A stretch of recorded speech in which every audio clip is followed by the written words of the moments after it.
அனைவருக்கும் வணக்கம். ரத்தம் நம்ம யூடியூப் சேனல் மூலமா உங்களை சந்திப்பதில் மகிழ்ச்சி அடைகிறேன். ரத்தம் நம்ம யூடியூப் சேனல் மூலமா ஒரு கிளினிக்கல் லெபார்டரியில என்ன பண்ணுவாங்க, ஒவ்வொரு டெஸ்டும் என்ன வியாதியை கண்டுபிடிக்க பண்றாங்க அப்படிங்கறத நம்ம தொடர்ந்து பார்த்துட்டு இருக்கிறோம். அந்த வரிசையில இன்னைக்கு பார்க்க போகிறது பிளேட்லெட் கவுண்ட் அப்படிங்கிற ஒரு டெஸ்ட்டை பத்தி நம்ம பார்க்க போறோம். இந்த பிளேட்லெட்டை பத்தி பார்க்கறதுக்கு முன்னாடி நம்ம சேனலை சப்ஸ்கிரைப் பண்ணாதவங்க சப்ஸ்கிரைப் பண்ணுங்க. அப்படியே சப்ஸ்கிரைப் பண்ணிட்டே உள்ள வாங்க. பிளேட்லெட்டை பத்தி டீட்டெயில்டா பார்க்கிறோம். இதுவரைக்கும் சப்ஸ்கிரைப் பண்ண எல்லா அன்பு உள்ளங்களுக்கு மிக மிக நன்றியை தெரிவித்துக் கொள்கிறேன். இந்த பிளேட்லெட் அப்படிங்கும்போது இது ஒரு பிளட்ல இருக்கக்கூடிய ஒரு முக்கியமான செல். பிளட்ல வந்து ஆர்பிசி, டபிள்யூபிசி, பிளேட்லெட்ஸ் அப்படின்னு சொல்லிட்டு 3 முக்கியமான செல்கள் காணப்படும். இது வந்து நார்மல் வேல்யூவிலே இருக்கணும். நார்மல் வேல்யூக்கு குறைவாக இருந்தாலும் நார்மல் வேல்யூக்கு அதிகமா இருந்தாலும் பல வியாதிகள் வரும் அப்படிங்கறத நம்ம கேள்விப்பட்டிருக்கிறோம். அதே போலவே இந்த பிளேட்லெட்ஸ் வந்து த்ரோம்போசைட்ஸ் இல்லைன்னா தமிழ்ல இரத்த தட்டுகள் அப்படின்னு நம்ம கூப்பிடுறோம். இந்த இரத்த தட்டுகள்ங்கிறது மிக மிக முக்கியமான ஒரு செல். இது வந்து 7.5 கியூபிக் மைக்ரான் அளவுள்ள மிக சிறியதான ஒரு செல். கடுகு சிறுத்தாலும் காரம் குறையாது அப்படின்னு சொல்லுவாங்க. அதே போலவே இந்த பிளேட்லெட் பாத்தீங்கன்னா என்ன சிறிய செல்லா இருந்தாலும் இதோட வேலைங்கிறது நம்ம பிளட்டுக்குள்ள மிக மிக இம்பார்ட்டன்டான ஒரு வேலை. இந்த செல்லோட ஸ்ட்ரக்சர் அப்படின்னு பார்த்தோம்னா இதோட ஷேப் அப்படிங்கும்போது நம்ம rod shape, spherical shape and round shape இப்படி வந்து பல ஷேப்ல இருக்கும் அப்படின்னு சொல்லிட்டு நிறைய ரெஃபர் பண்ணியிருக்காங்க. ஆனாலும் இதுல பாத்தீங்கன்னா ராடு ஷேப்ல வந்து நம்ம பிளட்ல வந்து பார்க்க முடியும். இந்த ஸ்ட்ரக்சர் பாத்தீங்கன்னா ஸ்ட்ரக்சர் அண்ட் காம்போசிஷன் அப்படின்னு பார்த்தோம்னா இதோட ஸ்ட்ரக்சர்ல அவுட்டர் மெம்பரைன் அப்படின்னு பார்த்தோம்னா இந்த மெம்பரைன்ல வந்து பாஸ்போலிப்பிட் அண்ட் கிளைகோ புரோட்டீன் அப்படிங்கிற ஒரு 2 சப்ஸ்டன்ஸ்னால இது ஆனது. இந்த கிளைகோ புரோட்டீன் பாத்தீங்கன்னா நம்ம பிளட் சர்க்குலேஷன்ல இந்த பிளேட்லெட் போயிட்டு இருக்கும் போது, அதாவது இந்த ஒரு 500 ஸ்கொயர் மீட்டர்ஸ் பரப்பளவு உள்ள ஒரு இடப்பரப்பளவு உள்ள இடத்துல நம்ம சர்க்குலேஷன் போயிட்டு இருக்குது அப்படின்னு நமக்கு தெரியும். இதுல வந்து பாத்தீங்கன்னா இந்த சர்க்குலேஷன்ல போயிட்டு இருக்கும்போது இந்த பிளேட்லெட் வந்து ஒண்ணுக்கு ஒண்ணு போய் சேர்ந்துடக்கூடாது. சேர்ந்துச்சுன்னா அங்க ஒரு கிளாட் உற்பத்தி ஆயிரும். அதுல ஒரு டிசீஸ் ஃபார்ம் ஆயிரும். அதுக்காக இந்த கிளைகோ புரோட்டீன் என்னன்னா ஒன்றுக்கொன்று பிளேட்லெட்ஸ் வந்து சேர விடாம தடுக்கிற வேலையை மிக கச்சிதமா பண்ணிட்டு இருக்கு. இந்த அவுட்டர் மெம்பரைன்ல இன்னொன்னு பாத்தீங்கன்னா கிளைகோலிபிட்ஸ். இந்த கிளைகோலிபிட்ஸ் பாத்தீங்கன்னா இந்த சரியான நேரத்துல பிளேட்லெட் வந்து கிளாட் ஆகுறதுக்கு இந்த கொயாகுலேஷன் ஃபார்மேஷனை உண்டு பண்றதுக்குள்ள ஒரு வேலையை பண்ணிட்டு இருக்கிறதா யாருன்னா இந்த பாஸ்போலிபிட். அப்ப இந்த கிளைகோ புரோட்டீனும் பாஸ்போலிபிடும் அவுட்டர் மெம்பரைன்ல இருந்துட்டு மிக சரியான ஒரு வேலையை செய்துட்டு இருக்கு. திரும்ப வந்து பார்த்தோம்னா இதுல மைக்ரோ டியூபிள்ஸ், சைட்டோபிளாசம் இப்படி வந்து அதிக சப்ஸ்டன்ஸ் இருக்குது. இதுல சைட்டோபிளாசத்துல பாத்தீங்கன்னா புரோட்டீன், திரும்ப வந்து என்சைம், ஹார்மோன்ஸ் இப்படி வந்து நிறைய சப்ஸ்டன்ஸ் இதுல காணப்படுது. இதுல பாத்தீங்கன்னா புரோட்டீன்ஸ் வந்து பாத்தீங்கன்னா இந்த கான்ட்ராக்டில் புரோட்டீன்ஸ் அப்படிங்கிற ஒரு புரோட்டீன்ஸ். இதோட நேம் வந்து பாத்தீங்கன்னா ஆக்டின் அண்ட் மயோசின். இது வந்து எதுக்காகன்னா இந்த புரோட்டீன்ஸ் வந்து இந்த பிளேட்லெட் சில நேரங்களில் நெகிழ்ச்சி தன்மை ஏற்படணும். அந்த நம்ம கட் ஆகுற நேரத்துல, அதாவது ஒரு வெயினோ இல்ல ஒரு டேமேஜ் வந்து பிளட் வந்து லாஸ் ஆகுது அப்படின்னா இந்த பிளேட்லெட் எல்லாம் வந்து கான்ட்ராக்ட் பண்ணி ஒரு கூட்டமைப்பை உண்டு பண்ணணும். அதுக்கு வந்து இந்த புரோட்டீன் வந்து உதவி பண்ணுது. திரும்ப வந்து பாத்தீங்கன்னா என்சைம். இதுல வந்து இருக்கக்கூடிய என்சைம் அப்படின்னு பார்த்தோம்னா அடினோசின் ட்ரைபாஸ்பேட் அப்படிங்கிற ஒரு என்சைம். இந்த என்சைம் பாத்தீங்கன்னா புரோஸ்டாகிளாண்டின் என்கிற ஒரு சப்ஸ்டன்ஸை சிந்தசிஸ் பண்ணக்கூடிய ஒரு என்சைம். அடுத்த ஹார்மோன் அப்படின்னு பார்த்தோம்னா இதுல வந்து ஹிஸ்டமைன் என்கிற ஹார்மோன், அட்ரினலின் அப்படிங்கிற ஒரு ஹார்மோன் வந்து இதுல காணப்படுது. இந்த ஹார்மோன் வந்து பாத்தீங்கன்னா நமக்கு வந்து மிக முக்கியமான ஒரு வேலையை பண்ணிட்டு இருக்கு. திரும்ப அதர் கெமிக்கல் சப்ஸ்டன்ஸ் அப்படின்னு பார்த்தோம்னா calcium, copper, magnesium and iron இப்படிப்பட்ட கெமிக்கல் சப்ஸ்டன்ஸும் வந்து இதுல என்ன பண்ணுதுன்னா காணப்படுது. அடுத்ததா பார்த்தோம்னா இதுல ப்ராப்பர்ட்டிஸ் ஆஃப் பிளேட்லெட், இதோட குணநலன்கள் அப்படின்னு பார்த்தோம்னா இதுல 3 முக்கியமான ப்ராப்பர்ட்டிஸ் காணப்படுது. இந்த ப்ராப்பர்ட்டிஸ் ஆஃப் பிளேட்லெட்ஸ் அப்படின்னு நம்ம பார்க்கும்போது அட்கசிவ்னஸ், அக்ரிகேஷன், அக்ளூட்டினேஷன் என்கிறது மிக மிக முக்கியமான ப்ராப்பர்ட்டிஸா இதுல வந்து காணப்படுது.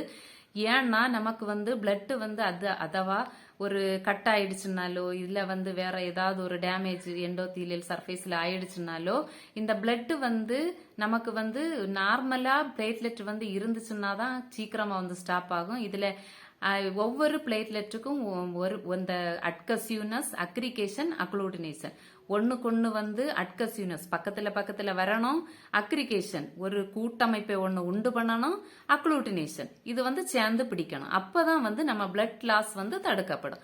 இந்த 3 முக்கியமான ப்ராப்பர்ட்டிஸை வந்து இந்த பிளேட்லெட் வந்து பண்ணிட்டு இருக்கு. அடுத்ததான் இந்த ஃபங்க்ஷன் ஆஃப் பிளேட்லெட் அப்படின்னு பார்க்கும்போது role in blood clotting, role in clot retraction, role in prevention of blood loss, role in repair of ruptured blood vessels, role in defence mechanism. இப்படி வந்து நிறைய வேலைகளை வந்து இந்த பிளேட்லெட் பண்ணிட்டு இருக்கு. இது முக்கியமான வேலைகளாக கருதப்படுகிறது. இப்படிப்பட்ட இந்த பிளேட்லெட்டை நம்ம எப்படி கவுண்ட் பண்ணணும் அப்படிங்கறத நம்ம இதுல பார்க்க போகிறோம். எப்படி வந்து கவுண்ட் பண்ணணும், எப்படி வந்து ரிசல்ட் கொடுக்கணும், இந்த ரிசல்ட் வந்து நார்மல் வேல்யூ என்னது, நார்மல் வேல்யூக்கு பிலோ த நார்மல் வேல்யூவா இருந்துச்சுன்னா என்ன டிசீஸ் வந்து காரணமா இருக்கும், என்ன கண்டிஷனா இருக்கும், எபோவ் த நார்மல் வேல்யூ இருந்துச்சுன்னா என்ன டிசீஸுக்கு காரணமா இருக்கும், இதோட கண்டிஷன் என்ன அப்படிங்கிற எல்லா காரியங்களையும், இதோட கால்குலேஷன் என்ன, எப்படி கால்குலேட் பண்ணணும், என்னென்ன மெத்தட்ல இதை பண்ணணும் அப்படிங்கிற எல்லா காரியங்களையும் இதுல நம்ம பார்க்க போறோம். அப்படியே பார்ப்போம். வாங்க இப்ப பார்க்க போவோம். பிளேட்லெட் கவுண்டில் வந்து பார்த்திங்கன்னா ஃபஸ்ட்டாக என்னென்ன மெத்தட்ஸில் பண்ணலாம் அப்படிங்கிறத பார்க்க போகிறோம். இதில் வந்து மேனுவல் மெத்தடில் 2 டைப்பில் நம்ம பண்ணலாம். ஒன்று வந்து பிப்பட்டிங் மெத்தட், இன்னொன்று வந்து ஸ்லைடு மெத்தட். அடுத்ததாக பல்க் டைல்யூஷன் மெத்தட், அடுத்ததாக கம்ப்யூட்டரைஸ்ட் அனலைசர் ஆர் செல் கவுண்டர் அப்படின்னு கூட நம்ம அதை சொல்லிக்கலாம். இதில் வந்து பார்த்திங்கன்னா மேனுவல் மெத்தடில் பிப்பட்டிங் மெத்தட்லையும் இந்த ஸ்லைடு மெத்தட்லையும் எப்படி வந்து பிளேட்லெட்டை பண்ணணும் அப்படிங்கிறத நம்ம இன்றைக்கி பார்க்க போகிறோம். இதுதான் வந்து பிளேட்லெட்டுக்கான பேசிக்கான மெத்தட்ஸ். இதில் வந்து நம்ம அடுத்ததாக பிரின்சிப்பிளை பார்க்க போகிறோம். இது வந்து மேனுவல் மெத்தடில் பிப்பட்டிங் மெத்தடுக்கான principle. Blood is diluted with platelet diluting fluid that act as anticoagulant, anti haemolysis, anti aggregation, preserve platelet structure and lysis other blood cells. இது வந்து பார்த்திங்கன்னா பிளட்டை வந்து நம்ம பிளேட்லெட் டைல்யூட்டிங் ஃப்ளூயிடுக்கு கூட டைல்யூட் பண்ணும்போது இது வந்து ஆன்டிகோயாகுலண்டாக செயல்படுது, ஆன்டி ஹீமோலைசிஸ் வந்து இல்லாமல் தடுக்கப்படுது, ஆன்டி அக்ரிகேஷன் பிளேட்லெட்ஸ் எல்லாம் ஒன்று கூடாமல் தடுக்குது, திரும்ப வந்து பிளேட்லெட்டோட ஸ்ட்ரக்சரை வந்து இது வந்து பாதுகாக்குது, அதர் பிளட் செல்ஸ் எல்லாம் வந்து இது லைஸ் பண்ணுது. இதுதான் வந்து இதோட பிரின்சிபிளாக வந்து காணப்படுகிறது இந்த பிளேட்லெட் டைல்யூட்டிங் ஃப்ளூயிட். அடுத்ததாக ரிக்யர்மெண்ட்ஸ் தேவையானவை. இது வந்து மேனுவல் மெத்தடில் இருக்கக்கூடிய பிப்பட்டிங் மெத்தடில் நம்ம பண்ணுறதுக்கான ரிக்யர்மெண்ட்ஸ். ஃபஸ்ட்டு வந்து இதில் பிளட்டு வந்து தேவைப்படுது, காட்டன், பிளேட்லெட் டைல்யூட்டிங் ஃப்ளூயிடு, திரும்ப வந்து counting chamber, cover glass, microscope, இப்படிப்பட்ட அனைத்து திங்ஸும் வந்து இதில் ரிக்யர்மெண்ட்ஸாக காணப்படுது. அடுத்ததாக ப்ரொசீஜர். இதில் வந்து ஃபஸ்ட்டு பிளட்டை எடுத்துட்டு நம்ம வந்து ஆர்பிசி பிப்பட்டில் அப் டு 0.5 மார்க் வரைக்கும் வந்து பிளட்டை எடுத்துக்கணும். இதுதான் வந்து இந்த பிப்பட்டிங் மெத்தடில் ஃபஸ்ட்டு ஸ்டெப்பாக நம்ம பண்ண வேண்டிய ப்ரொசீஜர். ரொம்ப எக்ஸஸாக பிளட் இருந்துச்சுன்னா இதை வந்து நம்ம ஒரு காட்டன்னால் அப்படியே வந்து அதை வந்து ஒயிப் பண்ணி எடுக்கணும். இது வந்து இருந்துச்சுன்னா வேல்யூ வந்து மாறக்கூடிய சான்ஸ் இருக்கும். அடுத்ததாக வந்து ஆர்பிசி பிப்பட்டில் இருக்கக்கூடிய 101 மார்க் வரைக்கும் வந்து இந்த பிளேட்லெட் டைல்யூட்டிங் ஃப்ளூயிடை வந்து நம்ம ட்ரா பண்ணணும். அதுக்கப்புறமா நல்லா மிக்ஸ் பண்ணணும். மிக்ஸ் பண்ணதுக்கப்புறமா இதை 30 மினிட்ஸ் வரைக்கும் ரூம் டெம்பரேச்சரில் வெயிட் பண்ணணும். 30 மினிட்ஸ் வரைக்கும் நம்ம வெயிட் பண்ணுறது மற்ற எல்லா செல்ஸையும் வந்து இது லைஸ் பண்ணணும்.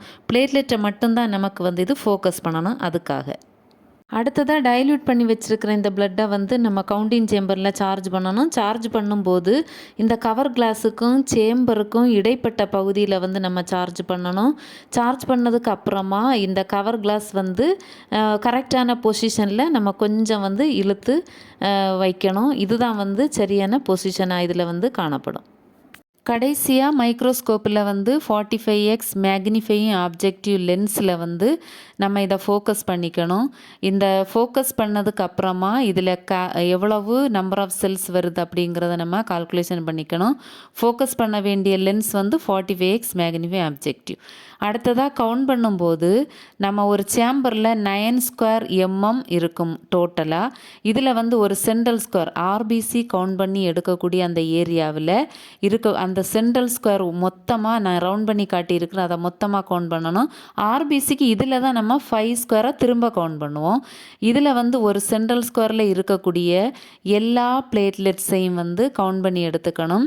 இந்த பிளேட்லெட்ஸ் வந்து கால்குலேஷனில் நம்பர் ஆஃப் பிளேட்லெட்ஸ் எண்ணிக்கையில் வந்து நம்ம சேர்த்துக்கணும்.